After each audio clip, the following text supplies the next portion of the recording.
Hello and welcome to episode 44 of the Knitting Pickle podcast. My name is Laura Penrose. I'm a knitwear designer and a content creator, and we have got another podcast for you today. I feel like I am on podcast fire this year. I feel like we've been nice and regular with our posting. I feel like I've got lots of lovely things to show you, and I'm just in the podcast mood. Can you tell? I'm feeling good. The sun is shining upon me. I'm probably going to be chatting for at least an hour, so it may well move whilst we're talking, but we'll try and deal with that. It's just the time of year, unfortunately. But I've got lots of lovely things to show you. I've got some brand new things that have never been shown on YouTube. We've got a pattern launch. We've got some acquisitions and plans as well, which I've not done for quite a while. And then at the end, we've got Instagram saves. I've been saving like mad, and I've chosen my top ones that I'm really excited to share with you. So without further ado, I'm going to get into it super quick. So I am wearing my new pattern that is live today when this goes live. Obviously I'm filming this ahead of time, but I am wearing my Jacques scarf. I shared this in progress in my last episode, and since then we've been through testing, and here we are. It's launched. It's in the world. It is a super comfy, cozy, simple knit that is a great introduction to intarsia and double knit. So if those are two techniques you've been wanting to have a go but a little bit too scared to commit to a full project, then the Jacques scarf is absolutely perfect for that. A lot of my testers had never done a double knit, they'd never done intarsia, and I have made a tutorial for the whole thing that is included in the pattern. So I will show you myself, this sample, exactly what you need to do. So I'm not gonna say it's a beginner friendly pattern, because it's not written in a style that is inducive to beginner friendly. You need to be able to follow a knitting pattern and, you know, understand how it all works and everything. But I've done as much as I can to make it as accessible as possible, and I highly recommend you give it a go, even if you've not done the techniques before. So I'll briefly show you my first two samples. This was the very first one, and the Jacques scarf was fully inspired by the yarn. This yarn is the Mode at Rowan Cotton DK, which Mode at Rowan kindly sent to me to try, and they sent me a box of all the different colours, just one ball of each. And I was like, okay, what can I do? How can I make a thing out of all these little balls of yarn? So this one, each of these colours takes exactly 50 grams, and I've designed the scarf to use up as much of those yarns as possible. And I just think it's so fun. This funky colour change in the middle, when you have it on, it looks really fun. I'll take this one off and show you. Like when you put it on, with this one, this is the small size, by the way. It comes in two sizes. I really like to wear this one with the double colours, really simply just around my neck and tied in one single knot, and then do a little bit of arranging. I think this looks really nice when you've got like a coat or a jacket on.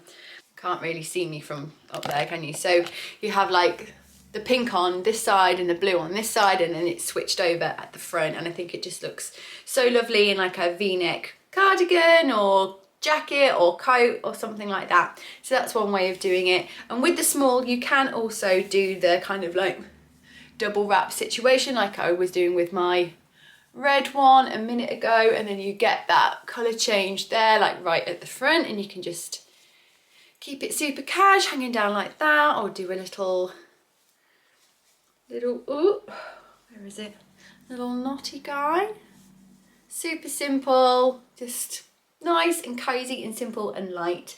I'm not normally much of a cotton knitter, if I'm honest, but I'm really pleased that I chose cotton for this project, because for me, my neck is quite a sensitive area, and it's not somewhere I'm happy having super rustic yarns, and it's so soft. This particular cotton doesn't have that kind of heavy, dry feeling I feel like a lot of cottons have.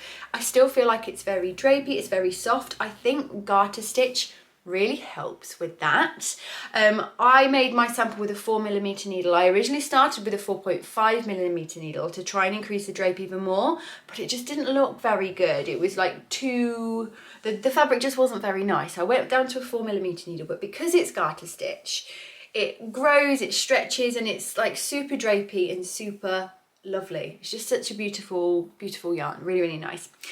You have the double knit edge along one side, and then on the other side we have an I-cord edge. I don't really, why did I decide to do that? I think because when it came to the tip, I found it really difficult to get this fine point coming to an end, having the double knit on each side, and you know, maybe I could make it work.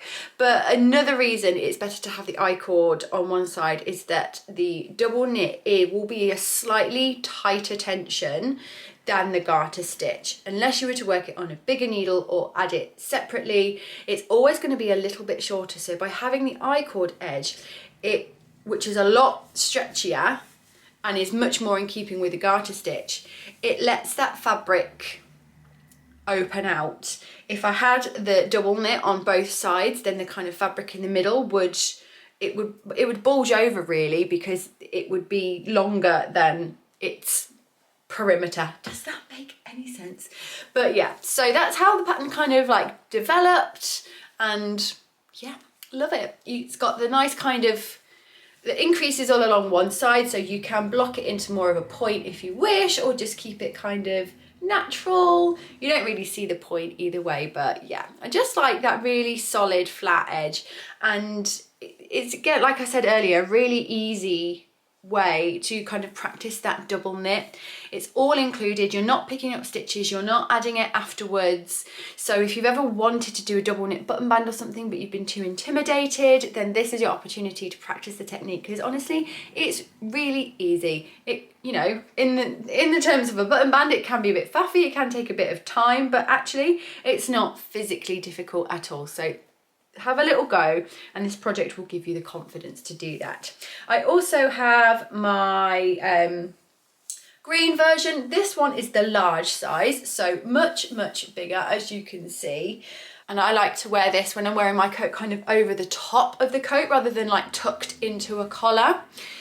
And it kind of gives like just like that little bit more warmth. You could probably wear this into the autumn whilst it's starting to get a little bit colder, and I think it just gives a different vibe doing this single colour.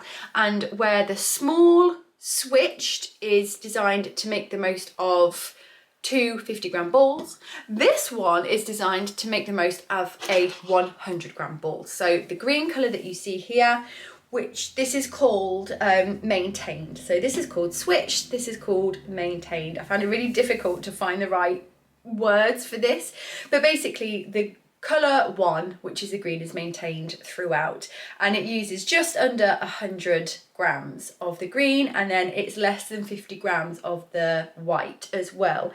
So you get to just use up as much of the yarn as you can. You can also use sock sets for this. So if you had 100-gram fingering weight sock yarn, you hold it double and you should still have enough meterage. And then if you had like two 20-gram minis to go with, you could do one mini for one half and then another mini for the other half. So how fun would that be? And yeah, just great for using up your leftovers, your scraps, your single balls. And then this final sample, which I hadn't shown in the last one, this is using a completely different yarn, because yes, it was written for cotton, but you could absolutely use any fibre type you like. We had lots of different fibre types from my testers. Gauge wasn't always spot on, but you still make a wearable scarf, if that makes sense. The gauge doesn't have to be exact. You do need to keep an eye on your row gauge, because otherwise your scarf might be too short and you might not be able to fully wrap it and tie it. But you can just have a lot of fun with it. So for this sample, I used Cardiff Cashmere Classic, which was very special and very luxurious. The red I had left over from a scarf that I made for my husband.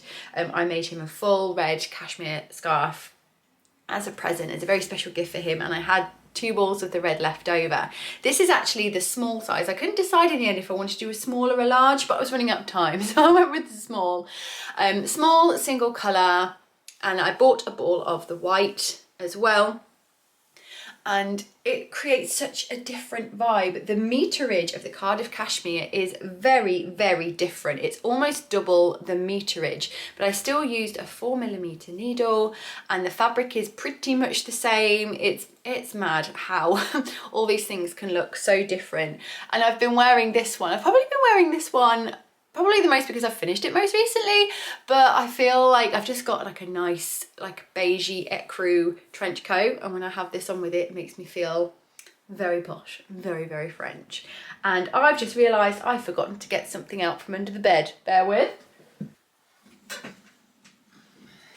Now, to celebrate the launch of the Jacques scarf, yes, there'll be a discount code for everyone, but I am also going to be giving away here on YouTube exclusively Cardiff Cashmere to make yourself a Jacques scarf. You don't have to make yourself a Jacques scarf if you don't want to, but this is what I use for my sample that I'm wearing here, obviously. And you've got to, even though these are 25-gram balls, there's still enough yardage to do the large size, which would normally be around 100 grams of DK. It's mad, just because it's so light and fluffy, you get more meterage for the weight. So you've got 2 balls of the Cardiff Cashmere in, this is the shade Hermes, red basically, and the white, and I can't remember the name of the white, but this should be enough for you to make a large size single colour, so red all the way through, like what I'm wearing but large, or you can make a small one and you'll have yarn left over, or you could do a small switched like this and still have a ball left over, or you could use it for whatever you like. So you can win these balls of Cardiff Cashmere, and I will also give you the pattern if you win, or if you already purchased the pattern, I will refund you the pattern, or you could choose a different pattern up to the same value, or whatever, you know, we're chill, we're flexible. This isn't affiliated with Cardiff Cashmere in any way at all. I bought these myself with my own money, and I'm really excited to give these away because I know that cashmere is not accessible for everyone, so hopefully I'm going to be able to give someone the experience of this beautiful yarn, whatever they choose to make with it. So to be in with a chance of winning, you have to be subscribed to this channel, and you just need to leave me a comment with the word Jacques in it. And you can literally just write the word Jacques if you want. If you don't want to say anything, that's totally fine. But by having that single word, I can like filter using a comment picker to select a person. So if you're not interested in winning the yarn but you want to leave a comment, you can do, just don't use the word Jacques. So yeah, leave a little comment, make sure you're subscribed to this channel, and in the next podcast, which will probably be in 3 to 4 weeks time ish, I will share the winner. If you have someone reply to your comment saying you have won, please send me a message, and then please send me some money so I can send you your prize. It is not me. I will not respond to your comment. Please be careful of scammers and never give away your details or send people money. I will announce the winner here in the video. I will pop their comment here in a little picture, and then I will ask them to contact me via my Instagram or by my email address. So please be careful on the internet, people. So if you're wanting to get your hands on a copy of the Jacques scarf, you can use the code Jacques10 to get 10% off the pattern, and that will be until midnight on Monday. It is the 10th today. Monday the 14th. That will be 10% off the Jacques scarf pattern until midnight UK British, we're in British summertime now, aren't we? Midnight on the Monday. And if you would like a cheeky larger discount, you can join me over on Patreon, where there will be a post with a larger discount, and you also get a discount for joining Patreon as well. So please head over there if you would like to. But without further ado, let's move on to the whips and the projects and the yarn and the things, because I've got a lot of things and I've had quite intense cast on energy over the past few weeks. So I'm going to start with socks because they're kind of like quick, simple, don't really need to go into much detail, but I do like to show what I've been doing. In my last episode I showed a pair that I made for my mum for Mother's Day. She really loved them, they fit her really well, and they were so much fun to knit. And then I was left with 50 grams of the yarn that I used for her, and this is from Bird Street Yarns, and it was one of their Christmas colourways. I think it was from their Christmas boxes or something. Basically it's called Actually Love, and it's so lovely, and I had 50 grams left, and I didn't want to just make another pair of socks like I did for my mum but with contrasting heels, cuffs and toes. So I decided in the end to make myself a pair of stripy socks. Obviously I'm just all about the stripes at the moment, and there is another stripy project coming up. The stripes are back, people. We're back in 2023. So this is just a simple vanilla sock, and I did heel flap and gusset because I'm on a bit of a heel flap and gusset kick at the moment.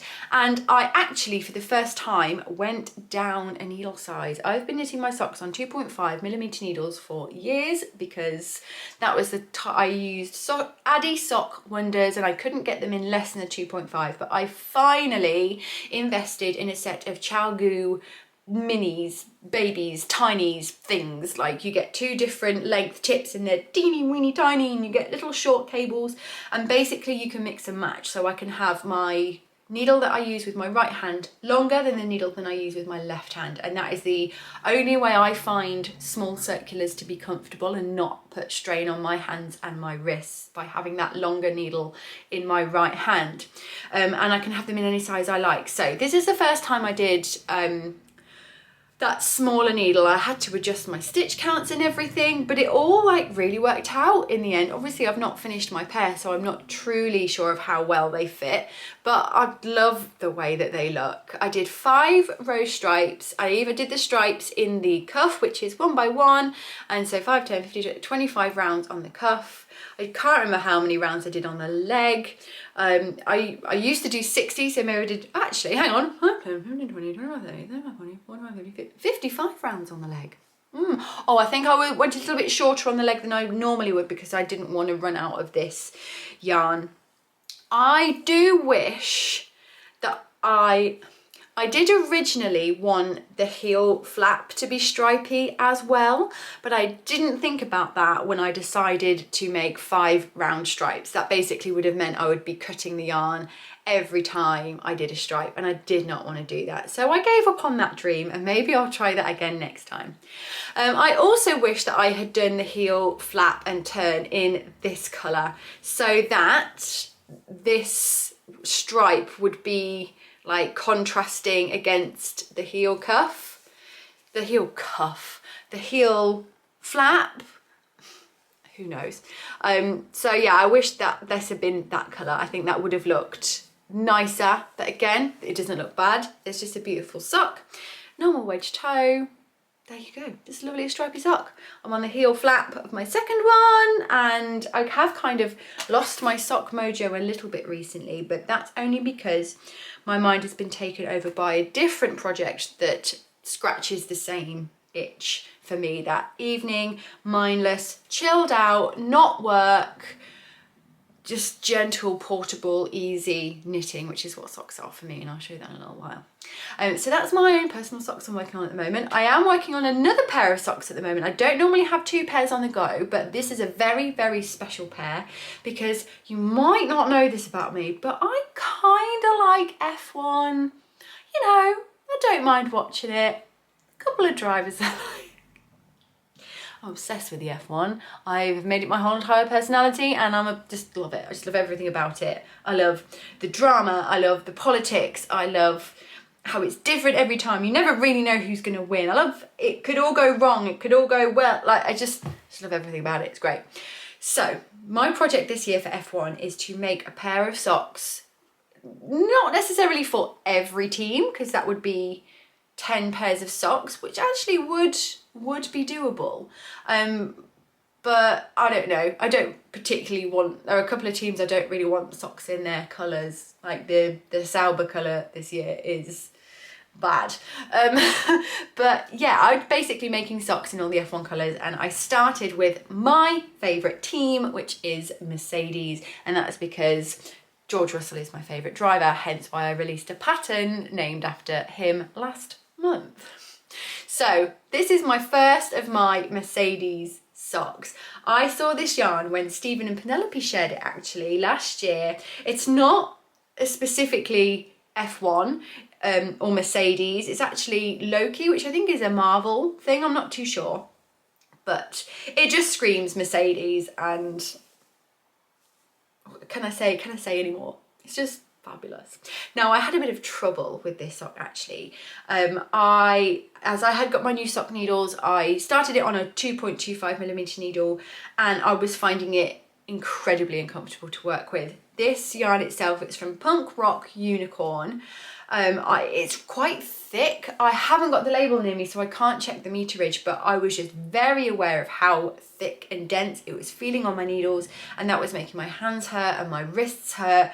I only got kind of maybe that far down, so I ripped it back to the cuff because the cuff was absolutely fine. I did a 2x2 cuff. Impossible to show. I'm not too sure why, I just felt like it. And yeah, I ripped back to the cuff, and then I adjusted my stitch count and went to 2.5mm needles and felt much happier. Also, with the first needle size, I wasn't getting this spiral pooling. I was getting like almost like a half and half blue black with a kind of mergy bit in the middle, and it just was not the vibe. I wasn't enjoying it at all. But as soon as I went up a needle size, I got this lovely spiral pooling, which isn't anything I've experienced in a sock yarn before. I have no socks like this. It was really exciting to watch it like develop and see where it was going, and because of that lovely spiral pooling, I ended up doing an afterthought heel. I've got a tutorial for afterthought heels, which I'll put in the description box below. They're so easy, so convenient. And actually, whilst I was getting to this area, the race was getting very intense, and there was quite a lot of stress knitting, and I knit through this really quite fast.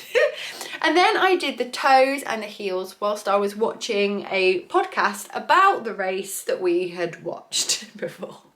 Which race was these? Australia. It was mad. It absolutely chucked it down. So honestly, there was crashes and spin-offs and tyres, and oh, it was so much drama. It was amazing. So yeah, very tense, but then yeah, there we go. So I am going to work on the second one this weekend, although I am away this weekend, so I won't actually get to watch the race itself, or at least in real life, but I need a little pick up, put down project with me because I'm going to be out and about doing like a networking thing with a couple of yarn companies and some of the designers and yarn shops, and I'm really excited for it. And so I'll have that as my project then. I might not be watching the F1, but it will be a race weekend, so I'll be there in my heart. So, I thought I'd quickly show you actually whilst I'm here is I have my next F1 yarn. Can you guess which team this is for? Papaya Rules. This is my McLaren yarn. I got this from Etsy. It's by a yarn dyer called Twinkly Knits. I've never used their yarn before. I literally just searched hand-dyed sock yarn orange, and this is the one that I liked the most from what came up, 75.25. And yeah, I'm excited to see what this does. It's a very similar vibe, I think, to my Mercedes socks, but I don't think it's going to have that spiral pooling. And I'm going to make these for my husband because his favourite team is McLaren, and I thought it would be nice to kind of have a matching pair of socks that we can wear during the races. So yeah, you can see I don't think it's going to stripe. I don't think it's going to spiral. I think it's going to be quite random. I'm hoping it won't look too Halloween-y. But yes, this will be the McLaren socks of my dreams for my husband rather than the pair I tried and failed to make him for Valentine's Day. So that's your little socky update. Oh, actually, no, I have another sock yarn to show you. Woo! I'm so bad at that. Why am I so bad at that? Is there a special trick? Please tell me if there's a special trick. I also quickly just wanted to mention that I received my yarn from the Woolly Thistle, which is so exciting. This is their very own Rambly yarn, and it's come all the way from America. And what I really liked about the sound of this, honestly, I haven't worked with it yet, I don't really know, but what I liked about the sound of this yarn is that it is all American breeds and sheep, but it's inspired by British wool. I love that. Inspired by our love for British breeds and sourced from American wools within the southern Adirondack. Did I say that right? Fibre Producers Cooperative. Rambler is spun in New York State. Crisp and woolly, this 3-ply 100% wool is sturdy enough for socks, mitts and so much more. So it's not like your normal sock yarn, superwash, 75-25, anything like that. It's a rustic sock yarn and I'm really excited to give this a go. I showed a pair of socks last week that I was made using my John Arbon yarn. It's kind of like a textured, spirally type situation, and I think I'm going to use one of these to make my second pair, probably these, because I'd love to see how that texture looks in a more neutral colour. But I just wanted to quickly show you these guys. I have recently become an affiliate with the Woolly Thistle. That just means I have my own link, and if you click that link and then you buy something, I get a small commission from your order. So thank you to everyone who's clicked the link already. I really appreciate it, and I can't wait to give that a go and show you what I make with it. So shall we move on from sockins? Why did I say sockins? And I'm going to show you a garment whip.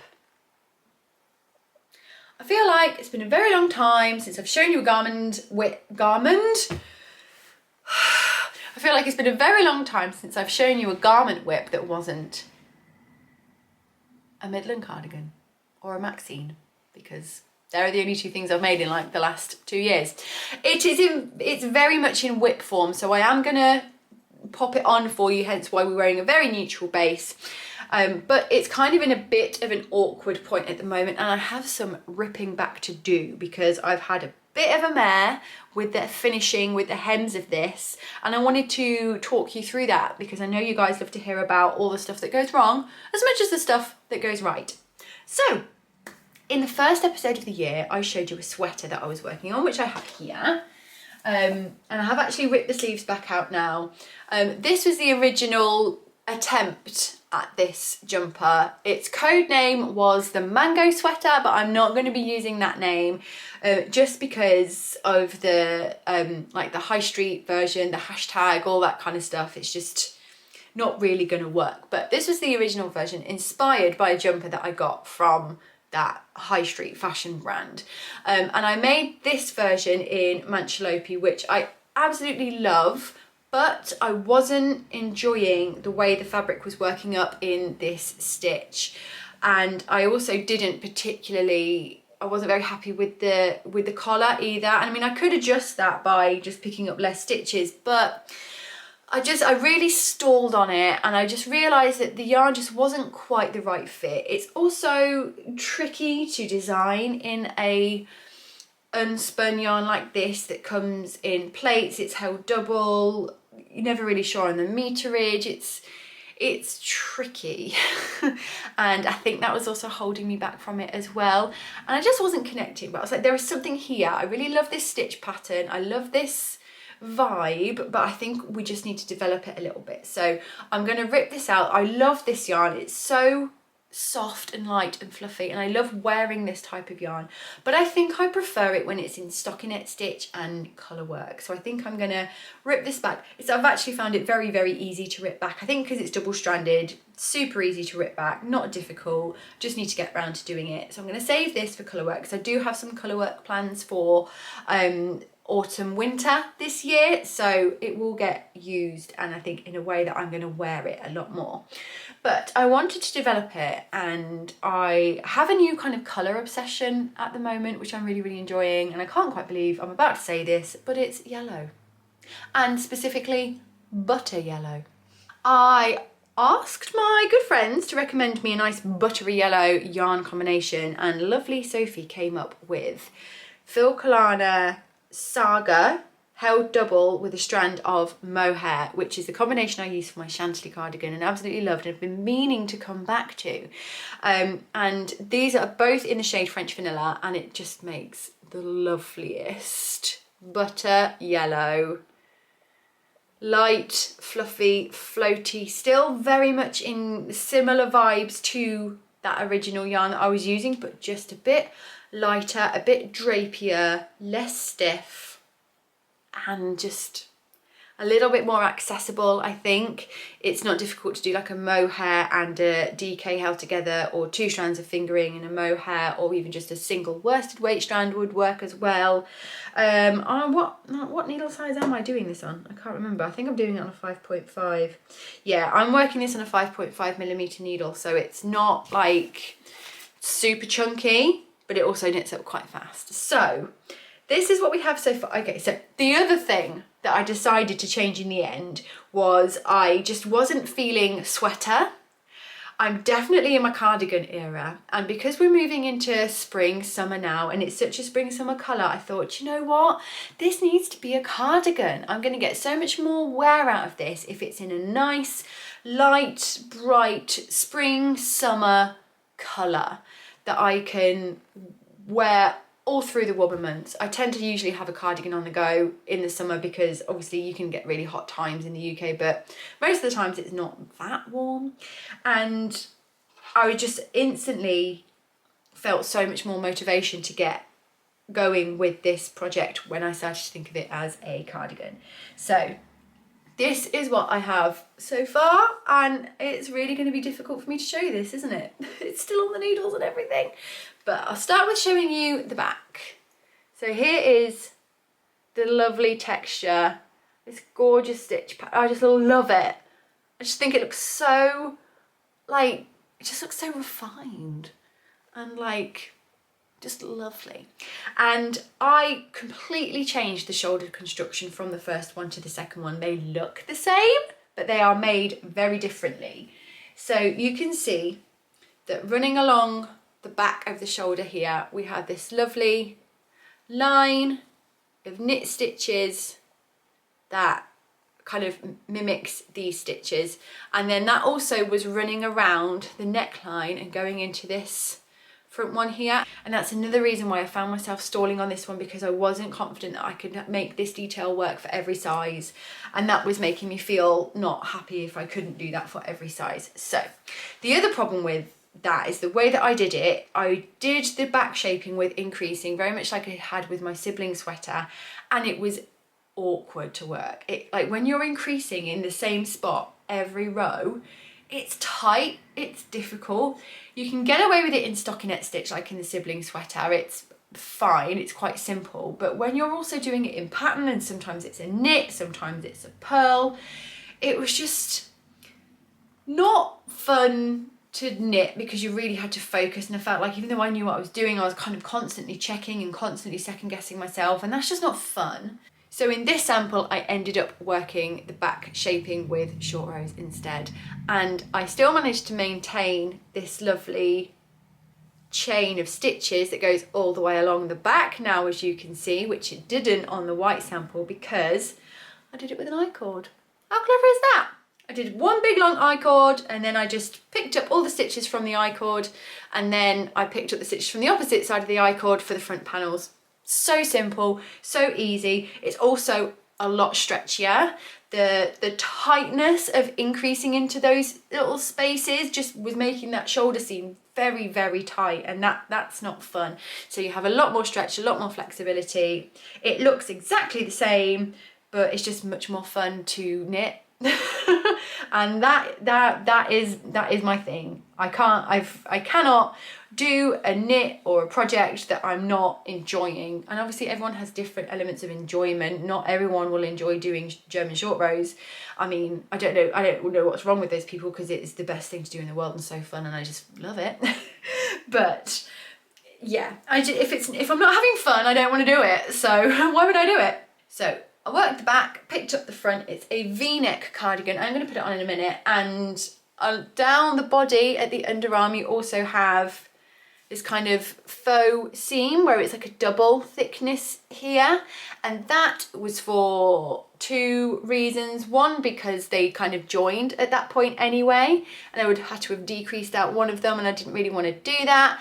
And also it looks lovely. And 3, it gives structure to the garment. Having that thicker, more solid seam that's created by slipping stitches in the back, it makes the garment kind of fold naturally here where you would want it to, rather than it kind of hanging in a cylinder.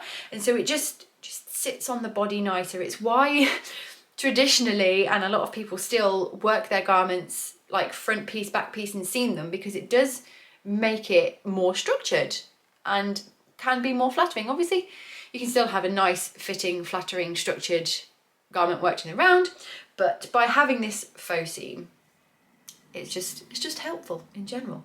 So shall we pop it on, and then we will talk about the hem. Oh, I feel cold now. Oh, it's so yellow. It's just impossible to not be happy when you're wearing something yellow and fluffy. Oh, I'm like a little Easter chick. Oh, it's Easter in a week and a half. Maybe I should try and get this done in time for Easter. And this could be my Easter jumper. So obviously it's looking quite wide at the moment because we have not yet added our button band, but that is completely normal, completely natural. I'm gonna scooch back, stand up for you. So it's not a hugely oversized fit. I have not blocked it. I've blocked this bit here. You can see, can't you, where this bit is kind of open and blocked and this bit is like shinking in. Shinking? That's not a word, because I haven't blocked this bit yet, but you can see how it's like a nice, loose, gentle fit, but it's also not like super, super oversized, and it will grow. It's also on a needle that's a little bit short. It should be on a longer needle really, but it's kind of slightly, it's not like fully cropped. I've still got about this much hem to add, but it's like a little bit longer than natural waist, but also not full length. And when it is blocked as well, it will also lose a little bit of length that way, because when something grows that way, it shortens that way. So you can see the lovely shoulder detail. There you go. That's where we're at. I know it's a bit tricky and awkward to show you, but once that button band is on, we'll get a much clearer idea. It is going to be a double knit button band because I just can't do a ribbed button band. I think if it was a stockinette cardigan, then I like a ribbed button band. And I really like a 2x2 ribbed button band as well, but because of all this texture and like stitch pattern, it needs that nice, solid, flat, smooth, strong button band.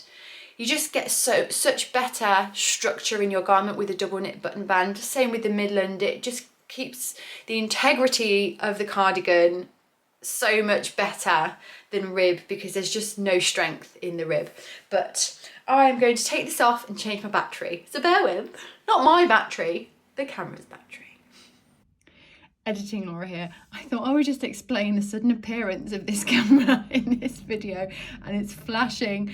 I'm also filming a Patreon vlog at the moment, and I decided to time lapse myself podcasting, so that's what that is, and sorry for the break in continuity. Okay, back in the room. My camera was overheating as well, so I had to give it a couple of minutes. So we were talking about double knit button bands, and just, yeah, they are great.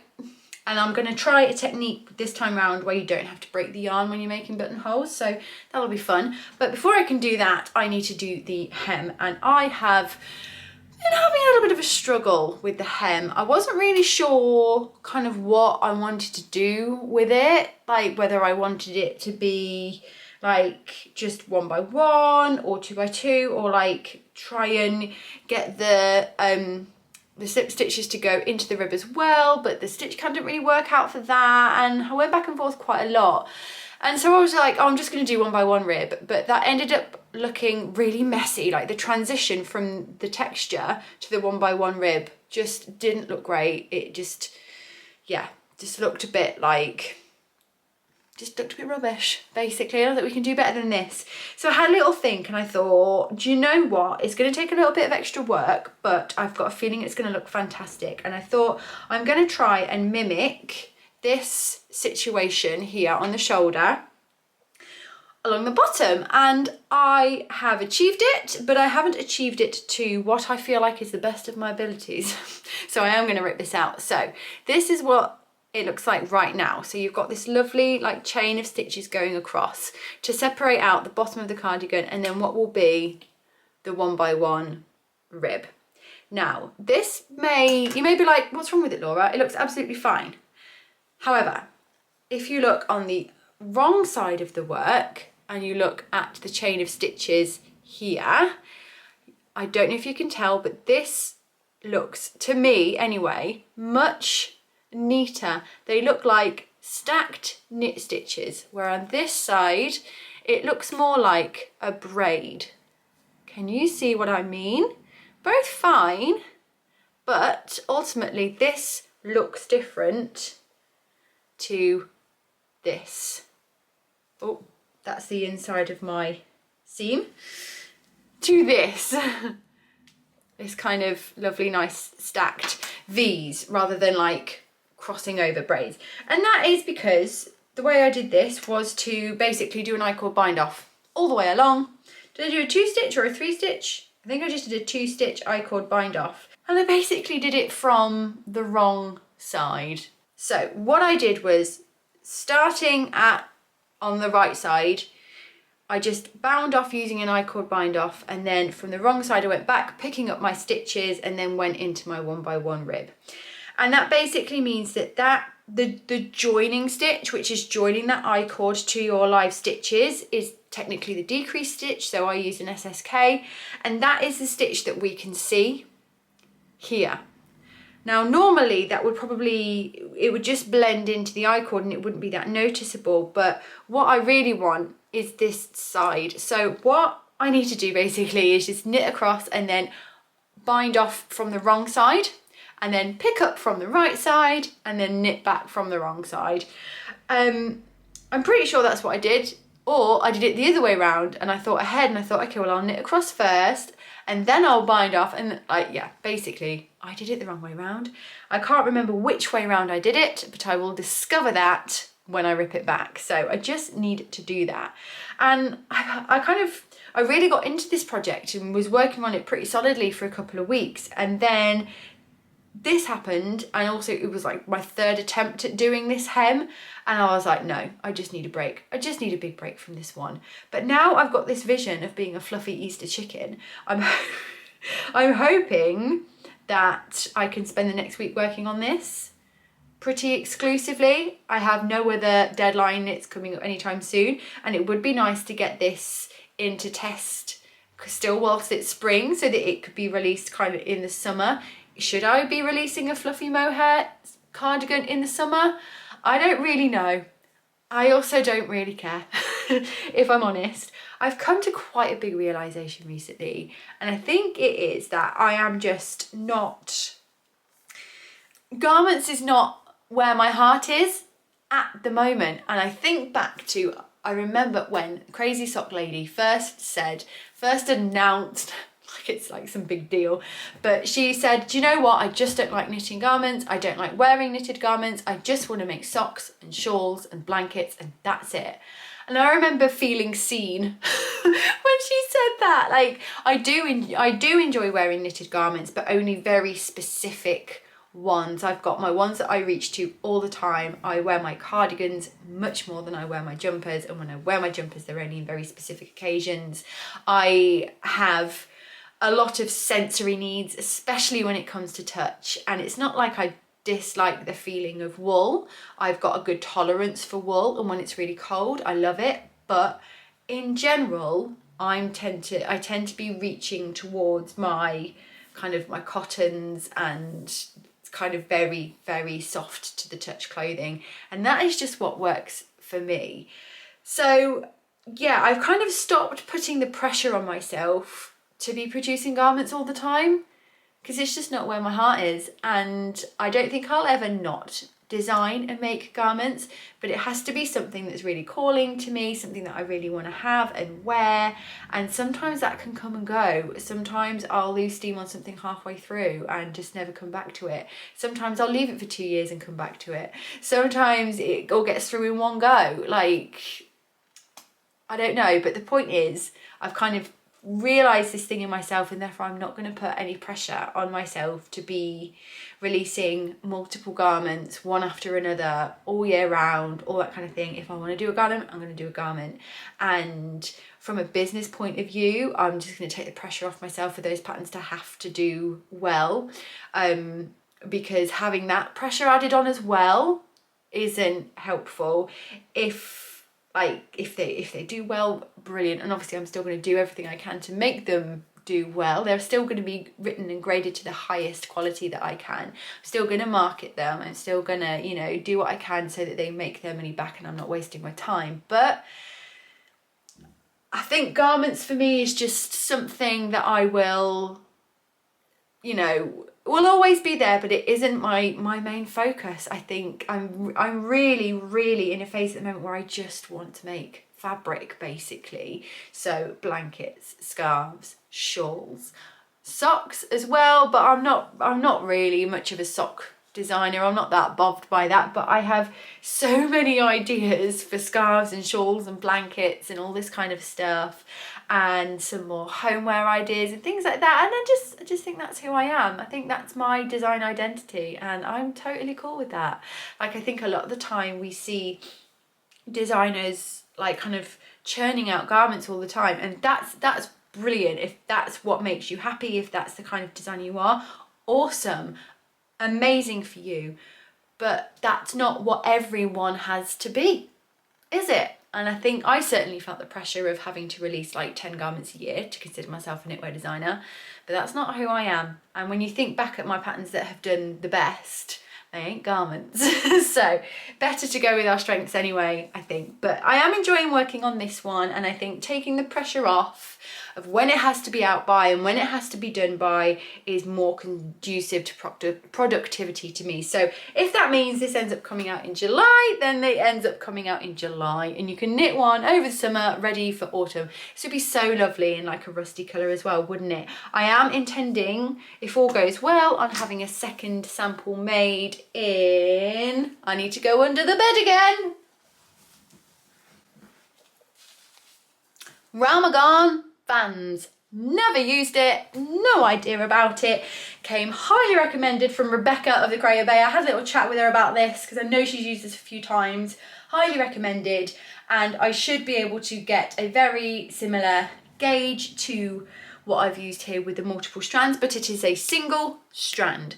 And I think when you're doing a design that uses multiple strands held together, I think it's really beneficial and helpful to also have a version in just a single strand, because a lot of people don't like holding multiple strands together. They don't want to have to spend on multiple strands. They might just want to do one strand. They've got a sweater quantity already. Can I use it? Easy peasy. There we go. I also want a bright red cardigan so that I can be a little Christmas chicken as well as an Easter chicken.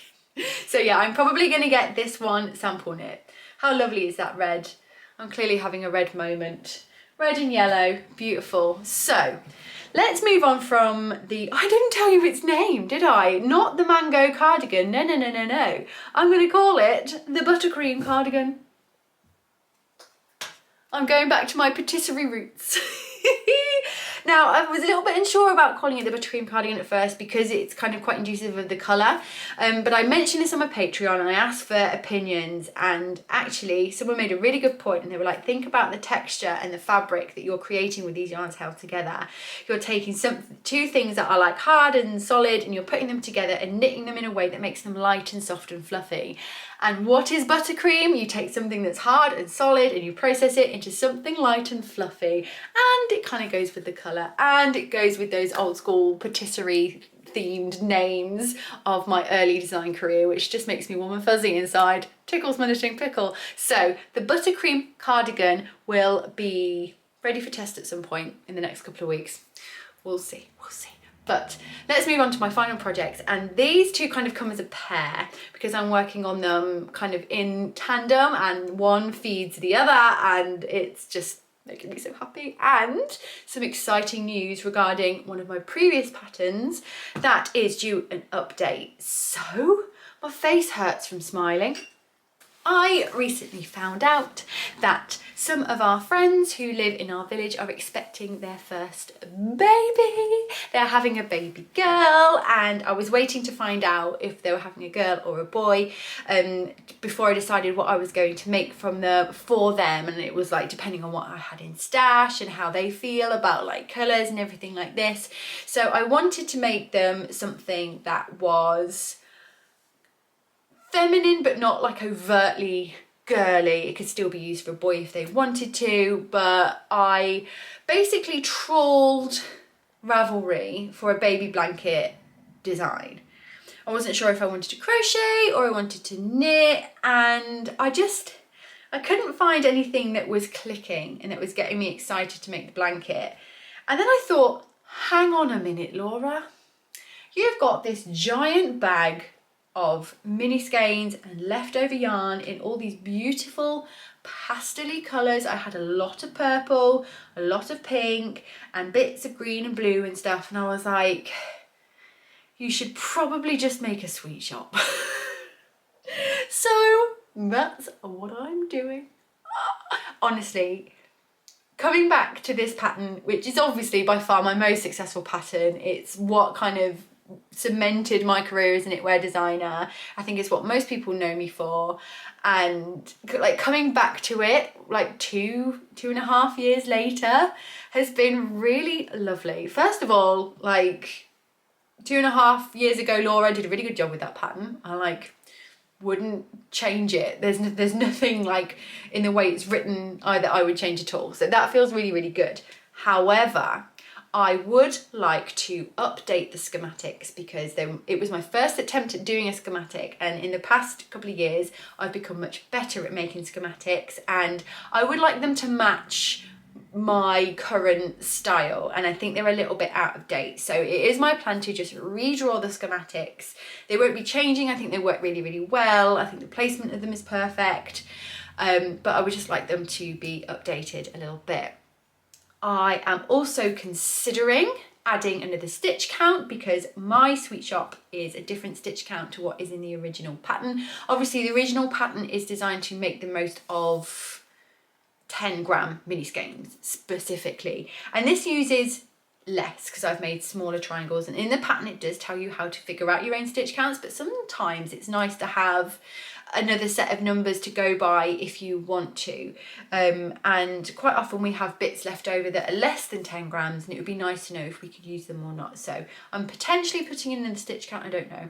I'm also going to be making a tutorial for it. This is something that has been on my list for literally years. You would think that my most pattern support request would be something like the Stella quilt blanket or the cushion, which is a lot more complicated, but they have their own specific tutorials, and I rarely get a pattern support request for the Stellas. But I do get quite a lot of pattern support requests for the sweet shop, and I think one of the reasons that is because it looks quite simple. I do try to make it as clear as possible that it's not a beginner friendly pattern, and I still won't be classing it as beginner friendly because, as I mentioned earlier, it's not written in a way that is, you know, accessible by beginners. You need to be able to read a pattern, you need to understand German short rows and picking up stitches and everything. But I feel like I could make it a lot more accessible by having a video tutorial, basically, because there's just a few little areas and it's the same thing that come up in all the pattern support requests, so it's easy for me to answer, and like it's usually very quick for me to let the people know what they need to do.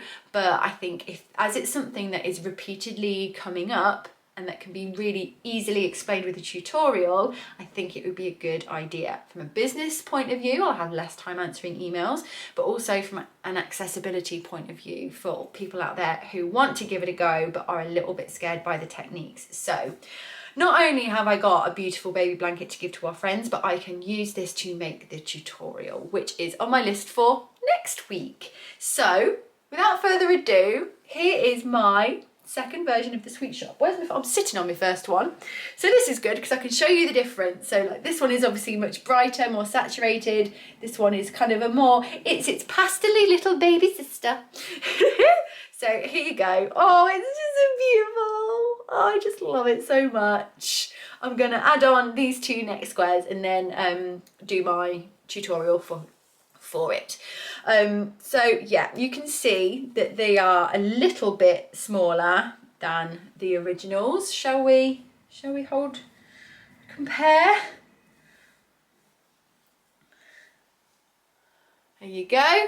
You can see just a little bit smaller. So this is the original stitch count, which obviously I'm not going to reveal, but these are about 10 stitches less in like across than these. And the reason I did that was because, one, it's quicker to knit up, so when I'm making the tutorial for it, it won't take as long. And secondly, because I had quite a lot of little nuggets under 10 grams that I wanted to use. I wanted to have as much different colours in there as possible, get through as many different scraps as I can, basically. And yeah, it just felt right. So there you go, that's the current progress on my sweet shop. I don't really know how big I'm gonna make it. I'm probably gonna look at the measurements given for baby blanket in the pattern and get as close to that as possible. It's probably going to be a square, I think, rather than a rectangle, because then it goes nicely over like car seats or in prams. Babies aren't that long, really, like you don't really need it to be long that way. And I just like the square. I like the square blanket. I think it's lovely. This one is a square. Now this feels massive compared, this is my small blanket. This always feels tiny compared to my Stella quilt blanket, which is huge. Now this feels really tiny. So what is the partner pattern, you're asking? I said I'm working in tandem. Well, basically, every time I finish a square or a triangle of this, I take my little nugget of whatever's left, and I have been putting it into a tiny little cardigan. Isn't it just so cute? I forget how tiny they are. So with this, I'm aiming for like a kind of 3 to 6 month kind of thing, because I think the baby's born at the end of the summer. So give the baby a little bit of time to grow. And then when it's time for blankets and cardigans, they've got like a little matching set, and the baby can have a little cardigan on and then be tucked up in his little sweet shop blanket. I just can't get enough. Now, what pattern did you use for this, Laura? I'm really sorry, but I made it up as I went along. I looked all over Ravelry for a very specific vision of garter stitch baby jump cardigan that I had in my brain and couldn't find it. And I thought about like mashing up, and I just decided to make it up as I went along. I took my gauge of my Stella quilt, took my gauge from my sweet shop because I'm working it on exactly the same needle size. I looked at the sizing for like 3 to 6 months and then basically worked backwards. And I kind of just guessed, if I'm honest. I didn't put too much time or effort into it, and it seems to be all right. Kind of hard to tell. I think I'm not going to put a collar on it. I'm just going to finish it with an I-cord edge, because when the babies are that little, you don't really want anything up on the neck because they tend to spit and dribble, and it's better, I think, to have a nice kind of open neckline. Also means they won't get as hot, and there's space for them to have a little bib or something like that. So I'm just going to finish off the neckline with an I-cord edge. I really wanted this kind of, it's not mine, is it? But whenever I'm working anything in garter, especially like garments or anything like that, I just love this kind of slipped stitch details. So I did that in the raglan shaping, and then it continues to make that little side seam we were talking about. I think it just looks so gorgeous. And then I am on the hem at the moment. I'm literally halfway through the Italian bind off. So I just did very simple 1x1 rib hem, and then I think I'm gonna do a double knit button band, I think. I don't really know. I thought about maybe just doing I-cord and then having just one button at the top with like a little loop, so it's almost like a little open cardigan. I think because it's quite springy and summery, it's not necessarily about the warmth on the baby. And when they're that little, they tend to be tucked up in blankets and stuff anyway. So I don't necessarily think it needs to be warm.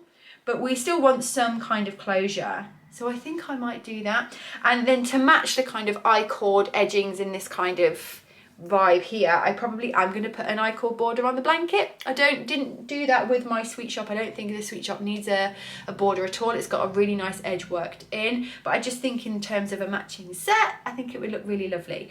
I'm using Filcolana Arvetta Held Double for my main colour, which is the same as I used in my original blanket because I had loads of it left over. I'm still working through it all. And yeah, I just need to add some sleeves as well, and I think I'm going to finish the sleeve with a rib cuff and maybe do it a little longer so that it can be folded back and therefore the child can wear the garment for longer. One thing I really didn't think about when I started making this was just how many ends there were going to be. Obviously each stripe is a different colour, and I did 1 stripe of colour and 2 stripes of white just to kind of reduce that a little bit, but you can see on the inside like just how many ends I've had to weave in, and I'm now going to have to do that on the sleeves as well. So I'm not sure I would recommend, but I don't mind weaving in ends. It's not something I'm particularly bothered about. I think when you make a Stella quilt blanket in the size that I have, weaving in ends just becomes part of a way of life. So there you go, I'm obsessed. I did put a little bit of short rows in the back because even babies deserve short rows, I feel, and just to give the neckline a little bit more of a slightly rounder shape. But yeah, just a few, just to kind of lift it a little bit. And yeah, I love it. I don't know if this is something that would become a pattern. I don't really know. I've already got 2 kids patterns that I've actually had tech edited, but just never went through the motions with, because baby garments are not the best performing in my experience. So it's hard to kind of put the time into them when you know they're probably not going to do that great. But we'll see. So there you go. You are all caught up. I think I need to call it a day there, really. I was going to do Instagram suggestions, but I think this is a really, really long video. So I'm going to save the Instagram mentions, and then I'm going to podcast again, maybe a little sooner actually. Let's say I'll see you again in maybe 3 weeks, because then we can announce the winner for the Cardiff Cashmere giveaway. I will have done less work on things, which will give me a bit more time to do some Instagram save sharing, and I'll probably have a few more by then anyway. So what can you expect from me over the next few weeks? I will see you for a podcast in a few weeks. I've got this event that I'm going to at the weekend, but I'm kind of coming into that phase of the year now where design-wise things slow down a little bit for me. I don't particularly like designing or wearing summer garments. It's not really my thing. I prefer at this time of year to focus on maybe a bigger project like a blanket, or I don't know, a shawl or something that I have, and then I think that's what I'll be casting on next. That was the plan I wanted to tell you. Oh, just quickly show you, and this is a little treat of information for those of you who have made it this far. Inspired by the Jacques scarf, I am next going to be casting on a Jacques shawl, which isn't just going to be this but bigger. It's going to be a completely different shape, a little bit of a different vibe, but it's going to be that kind of stripy, intarsia, fun kind of just big piece of beautiful fabric. And I've got the yarn here that I'm going to use for it. So I love these colours together. I don't even know who I am. I'm sat here in my beige room and I'm wearing yellow cardigans and making shawls that are blue and red. Oh my goodness, can we just? I'm obsessed. This is Blue Hydrangea, Double Sunday from Sanez Garn. This is Scarlet Red, something like that. It's the new red. Now, I originally ordered Poppy, and I couldn't believe how orange it was. It's definitely more of a coral than a red, and still like nice, but not what I envisioned. So just in case you were thinking you were going to get your nice bright red when ordering Poppy, it's actually quite orange, which again, lovely, and I'll find a use for it, but I ordered the scarlet red in the end because I think it's just so much, there's just more of what I had in mind. So you can expect that hopefully in the next episode as soon as this is released, and maybe I've put a little bit more time into my cardigan. I'll be casting on a shawl next, which is really exciting. So content wise, thank you for everyone who tuned into the how I became a knitwear designer video. It was so much fun to make, and I really hope that I got across, like, I really hope I inspired some people. I didn't scare people. The goal was to kind of like say, you know, give it a go, you can do it. It's challenging, it's difficult, but it's all totally possible. And yeah, there's some really lovely comments left on that video, so thank you very much. Thank you everyone who tuned into that. I am hoping to do a vlog here on YouTube again very, very soon. I'd like to connect a little bit more personally with you guys, maybe less formal, less business, a little bit more just where I'm at in life, what I'm up to, like health, fitness, kids, food, just general day-to-day stuff. I'm not sure when that will happen, but hopefully you'll be seeing a vlog from me very, very soon. If you would like to see more vlogs, then again, please head over to my Patreon, and there may even be a cheeky little free trial going on over there at the moment if you wanted to have a look at the type of things that are over there without committing financially. So you could always do that. And of course you can keep up with me on Instagram as well. But I'm going to round this off here because I've got to edit this today and I've got a lot to do. So thank you so much for joining me. Don't forget to leave a comment with the word Jacques in it. That's Jacques. And you'll be with a chance of winning the Cardiff Cashmere. Use the code Jacques10 for 10% off the pattern. And thank you so much for joining me, and I will see you next time. Bye bye.